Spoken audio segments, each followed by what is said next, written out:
नमस्कार, मैं अंजना। आप देख रहे हैं नई परवाज न्यूज।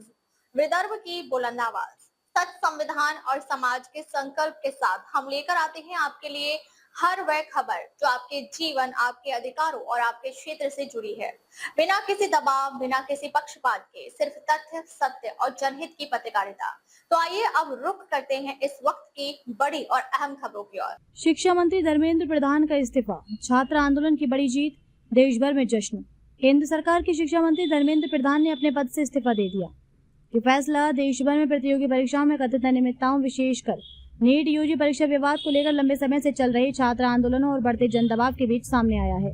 धर्मेंद्र प्रधान ने अपने इस्तीफे में कहा कि छात्रों के भविष्य, देश की एकता और शिक्षा व्यवस्था में विश्वास बनाए रखने को प्राथमिकता देते हुए उन्होंने ये निर्णय लिया है। देश के कई हिस्सों में छात्र संगठनों और युवाओं ने इस घटनाक्रम को अपनी लोकतांत्रिक लड़ाई की महत्वपूर्ण उपलब्धि बताया। आंदोलन के दौरान परीक्षाओं में पारदर्शिता, जवाबदेही और शिक्षा व्यवस्था में व्यापक सुधार की मांग लगातार उठाई जाती रही। विभिन्न स्थानों पर छात्रों ने प्रदर्शन, धरना और विरोध कार्यक्रम आयोजित किए थे। इसी विषय पर नई परवाज न्यूज के मुख्य संपादक मोहम्मद आसिम अली ने देश के सभी युवाओं और छात्रों को बधाई एवं शुभकामनाएं देते हुए कहा, ये लोकतांत्रिक संघर्ष में युवाओं की एक महत्वपूर्ण जीत है।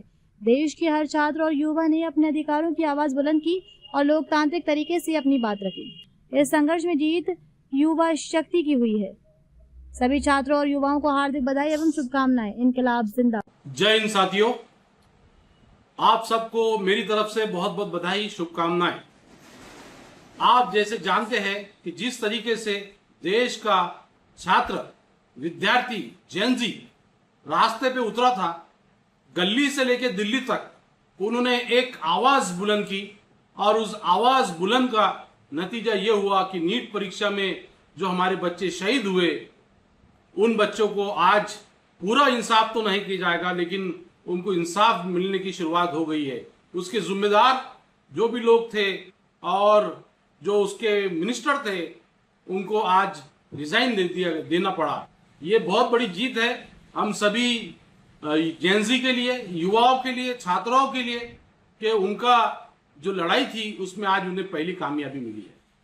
मैं आपको बता दूं कि ये जो गुरूर और घमंड में जो चकनाचूर थी ये सरकार, ये इन्होंने कहा था एक समय पर कि हमारी सरकार का कभी रिजाइन नहीं होता है, किसी मिनिस्टर का रिजाइन नहीं होता है।